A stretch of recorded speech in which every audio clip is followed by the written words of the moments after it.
Hello, and welcome to Change the Face of Yoga, teaching toddlers through golden oldies. I'm very excited to be talking to lots of yoga teachers who will explain their passion for teaching yoga to students with different ages, physical fitness levels, wellness levels, and different goals. They will explain the benefits of yoga for these students and will be including teacher tips and pose modifications. I am Stephanie Cunningham of Yoga Lightness, and I've been teaching over 50s for 10 years. So this area is my passion and the passion of many other yoga teachers that you will be listening to in this series. Thank you so much for listening, and let's get started.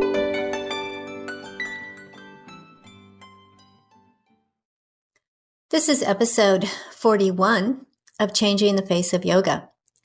And I'm speaking to Andrea Trank, who has made in-depth study of how to have a healthy lifestyle. She's a consumer of research and uses that information to bring the best information she can to her students. Let's listen. Hello, this is Changing the Face of Yoga, and I have a great guest today. It's Andrea Trank. Andrea is a yoga teacher. She's actually been practicing yoga for 25 years, and she trained as a yoga instructor in 2014.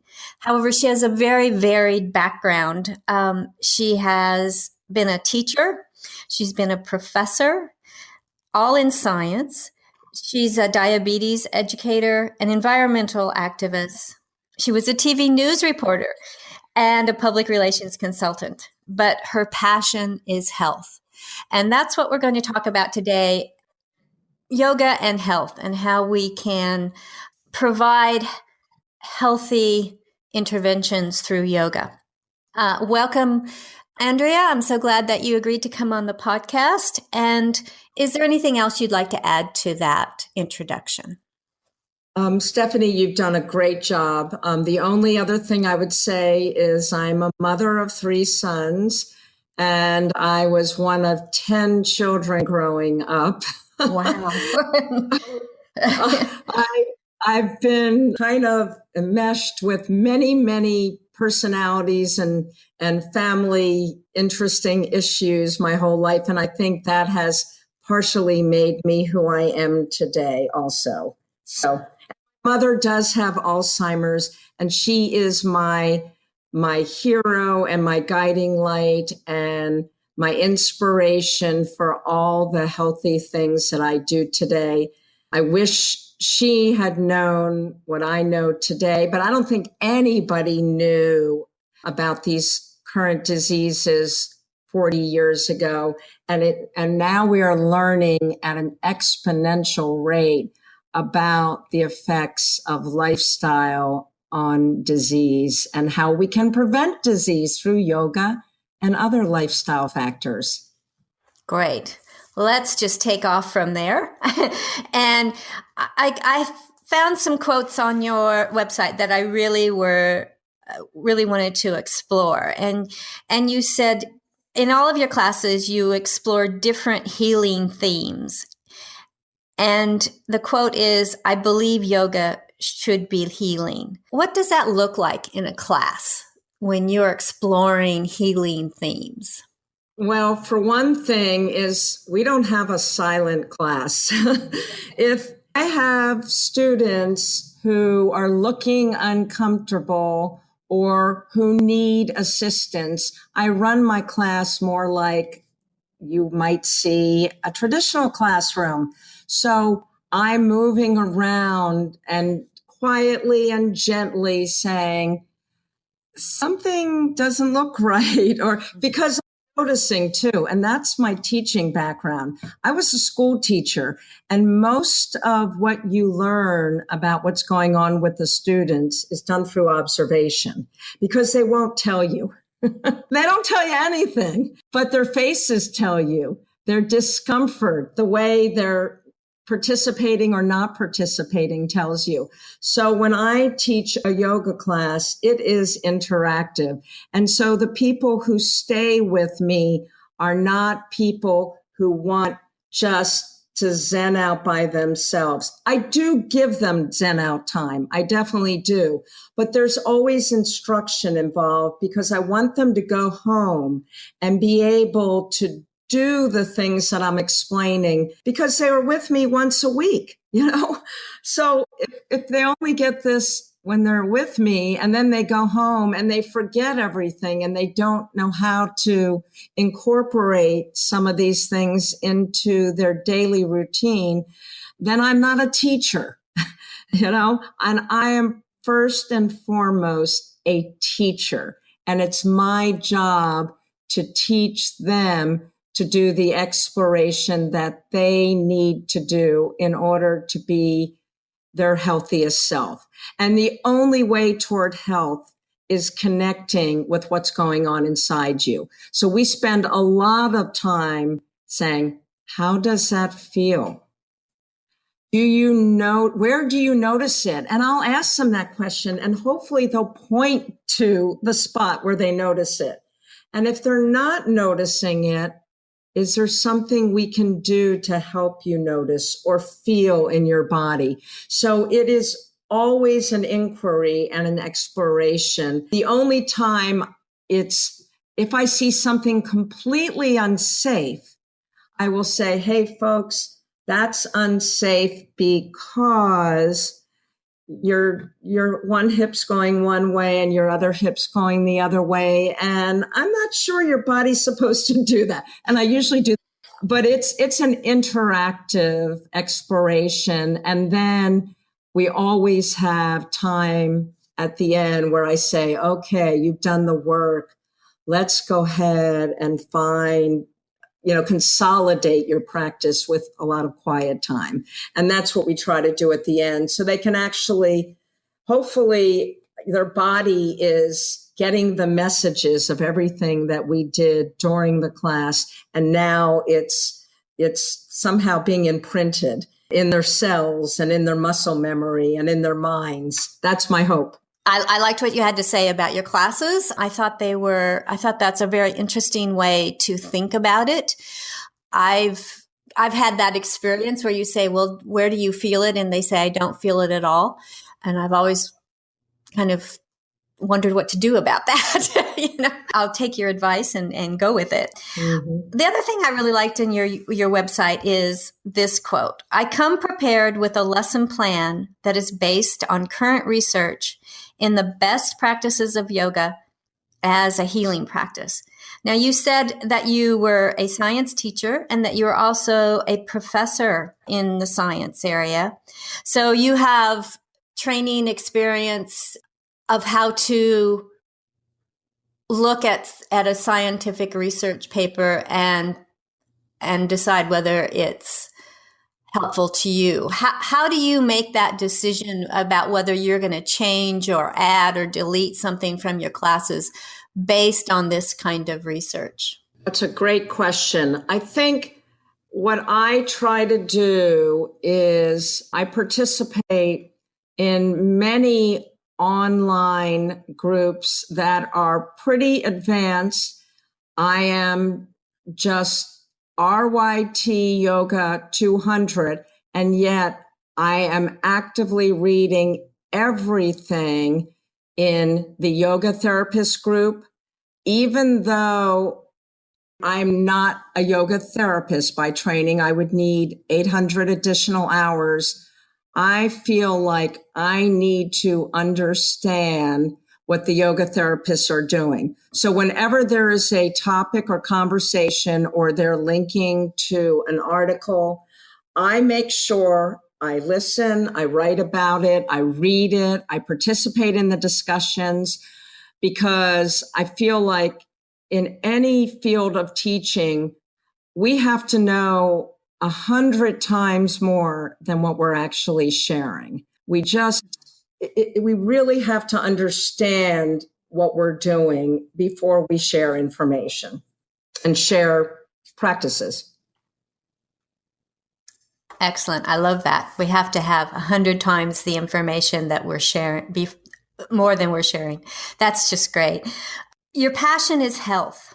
And I you said at the beginning, the generation before us really didn't have the information that we have now about lifestyle and how that affects our health. I noticed that you're very passionate about nutrition, and I have asked Andrea if it's all right if we talk about this, but her mother has Alzheimer's, and she talks about her mother quite a bit on her Facebook page. And she said at one time, and I found this very interesting because I had no idea, that the nutrition for Alzheimer's patients can be structured so that it helps them and perhaps decreases their confusion some. And I'd like Andrea to talk about that, because I think any of us, especially those of us that teach older adults,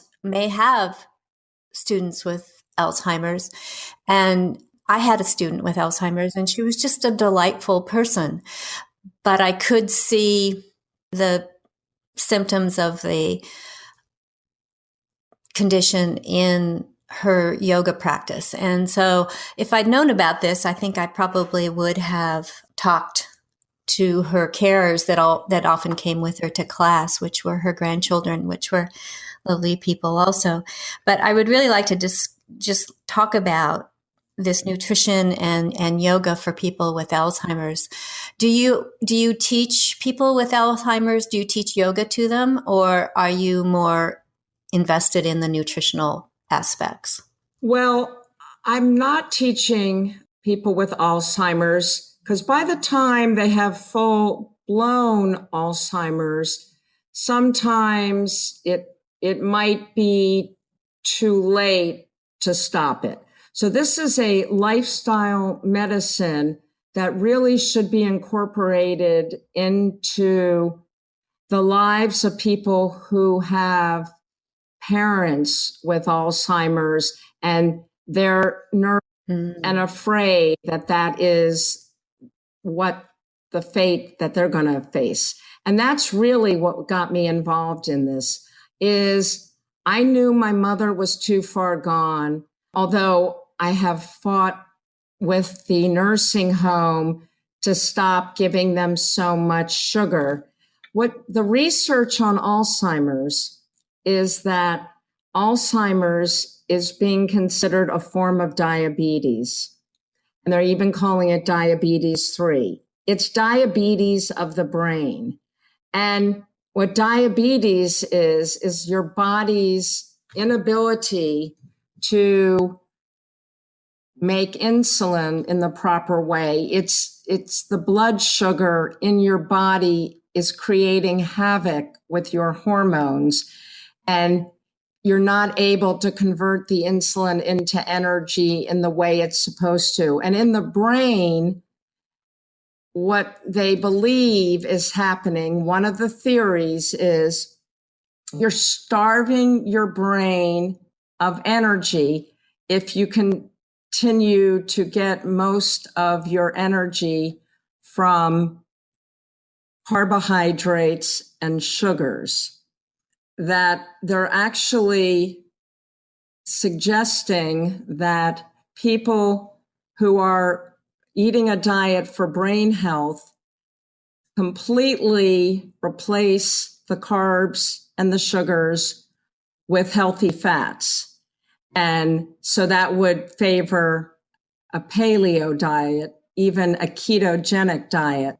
Because of my concerns over my own health, I decided to switch my diet over and did a lot of things, and then went and got myself a couple of extra certificates in nutrition to be able to help people and guide them in making nutritional changes depending on what's going on in their health at the time.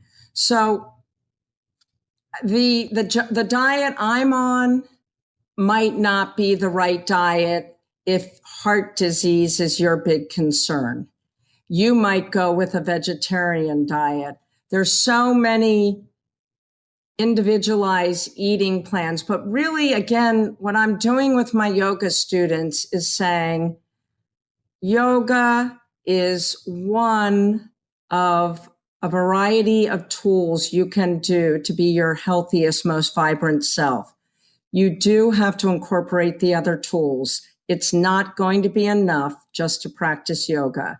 You have to eat for vibrancy, and really working with a health coach, a nutritional coach would be a great way to go. You have to get the right amount of sleep at night. You have to eliminate toxins from your life. So these diseases are complicated and multifactorial. So we have to bring quite a few lifestyle changes to bear. But what I love about yoga is I think it's an entranceway. It's an entranceway to a healthy lifestyle. I see this more and more on the podcast of people bringing other modalities into yoga. I agree with you. Yoga is kind of an entrance into a healthy lifestyle, but more and more yoga teachers mostly are using other modalities like musculoskeletal and qigong and all of these other things that aren't quite yoga, but are very complementary to yoga. And do you see that as becoming more and more the norm, shall we say, to give students a more balanced way to improve their health? Well, again, I think we should stay within our practice. That's what we're taught when we go through a yoga training. So if you have not been trained in these other areas, then maybe you shouldn't do it. But most of us, I think, who become yoga teachers are doing it partly for our own health, I think. I feel like there's a lot of us who get into this field because we have faced our own physical, emotional, whatever challenges. And I think as long as we stay within the scope of our practice and constantly encourage our students to explore for themselves what is right, but offering it, even if it's offering them references or connecting with other practitioners. And I would love to see more working together. And, I still think that's a bit of an issue with a lot of yoga teachers because they're still working under the scarcity model.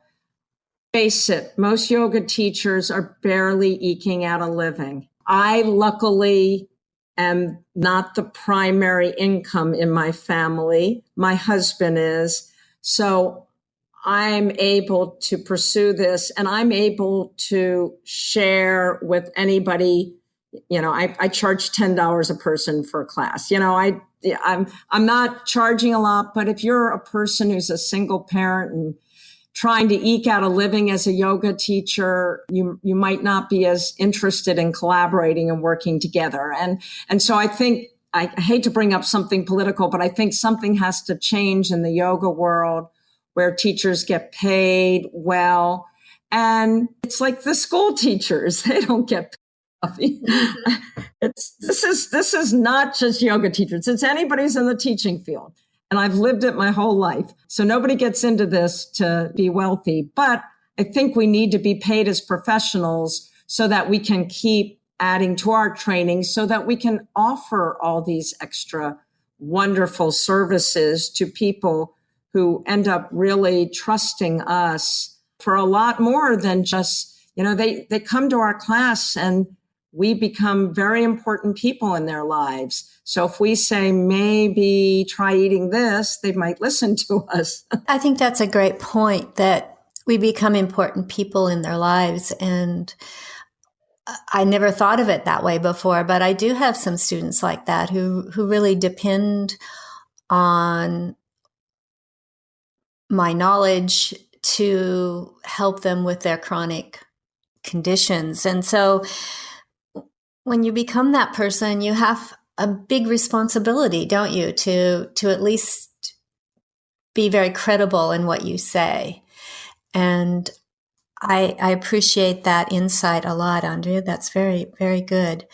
I don't mind being political. So what I've been wondering, because I have been, doing this podcast, we're starting our second season in a couple of weeks, is I see a real trend, shall we say, of yoga teachers specifically, not yoga therapists so much. Yoga therapists seem to be going the opposite direction, where they're really niching down to a very specific area, whereas yoga teachers seem to be adding a lot of other things to them, and for the most part have studied and know what they're doing and are credible in these areas also.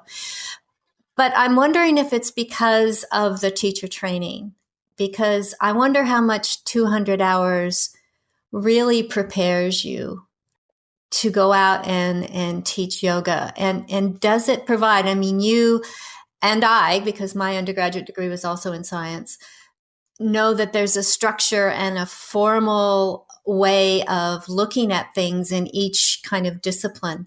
And I'm wondering if we're getting enough of that structure in a 200-hour yoga training. Well, I don't think you are. And again, I think it comes down to dollars and cents.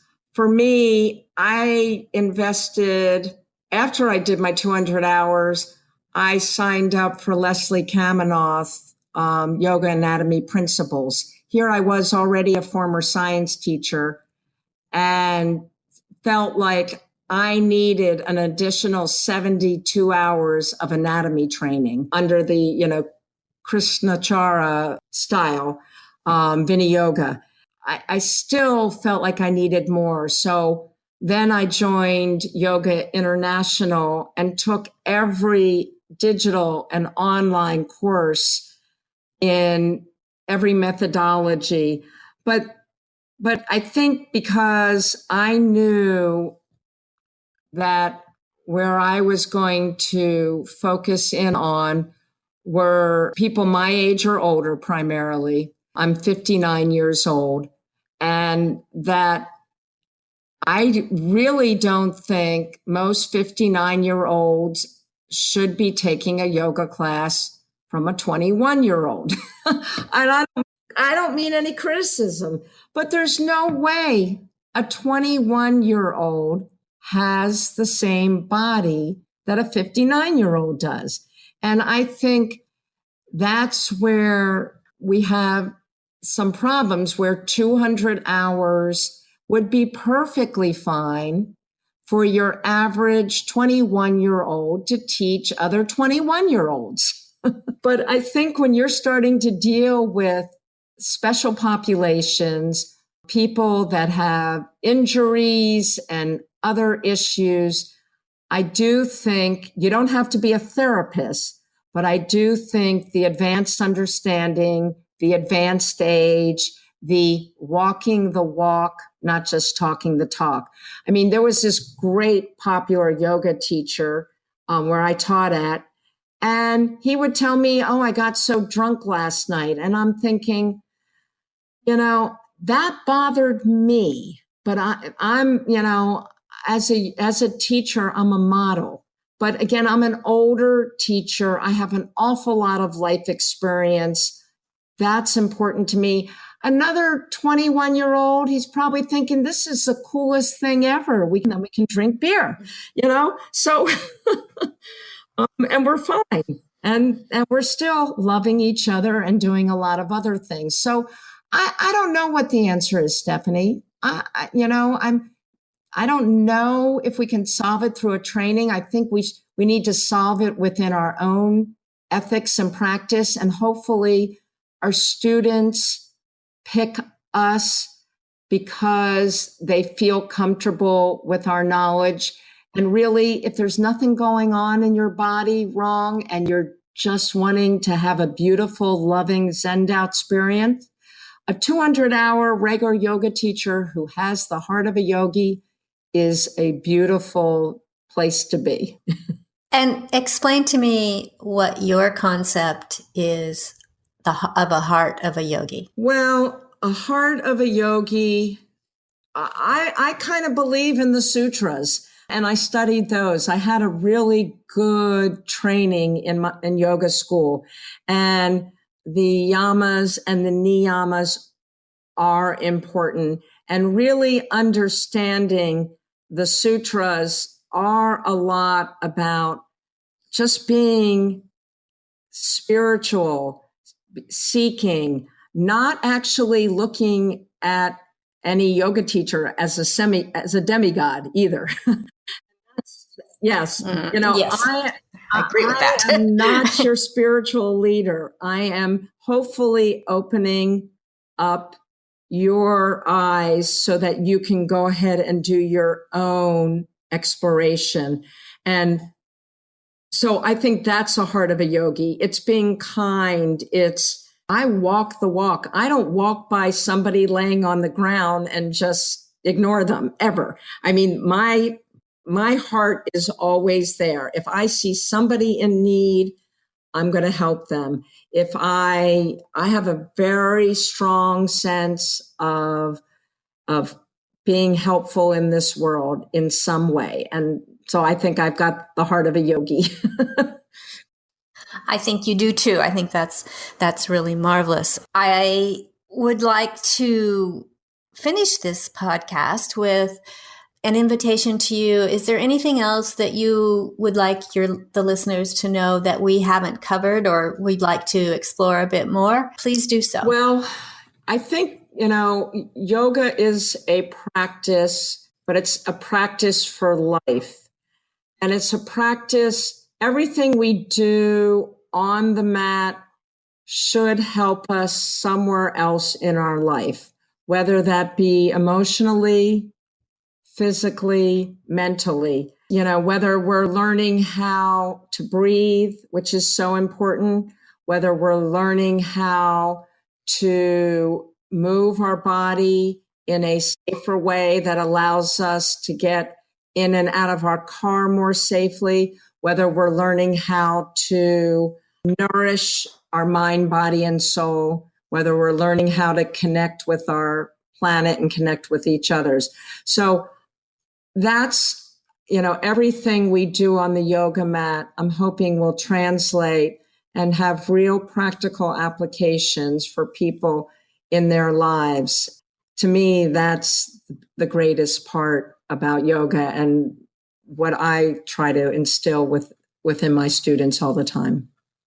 Thank you. I'm going to give you some details about how to contact Andrea. She has several social media links, and I'll just put those in the show notes. But I will do, her email is Andrea at heavenlanecreations.com, and her website is http:// www.heavenlanecreations.com. And her Facebook is www.facebook.com/heavenlanecreations. And there's several others, Instagram and such, and I'll put them, like I said, in the show notes. I want to really thank you, Andrea. I think you've brought a position, an opinion, whatever you'd like to call it, of the worth of yoga and how you design your yoga and for yourself and for your students to be a lovely addition to life and to help us with our lifestyle issues. So I really thank you for coming on. It's been a very satisfying podcast, shall we say. Well, thank you, Stephanie. I really appreciate the chance to talk with you. And even though we're 5,000 miles away from each other, maybe we'll get to meet each other in person someday. I'm looking forward to connecting with you more as well. Thank you so much. I hope we do.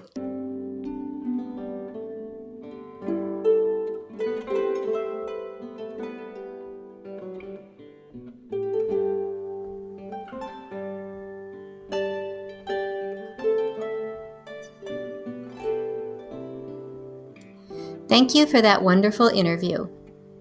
Please download and subscribe to the podcast on my website, which is www.yogalightness.com.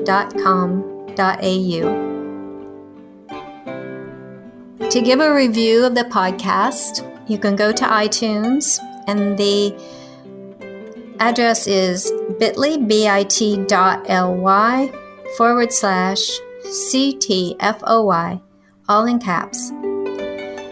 And I would greatly appreciate your leaving a review of the podcast. If you would like to contact me, you can send an email to info@yogalightness.com.au. So thank you so much for listening to the podcast. Let me know your opinion on them through the review process on iTunes. And subscribe if you'd like to know when each new podcast comes out. Thank you again.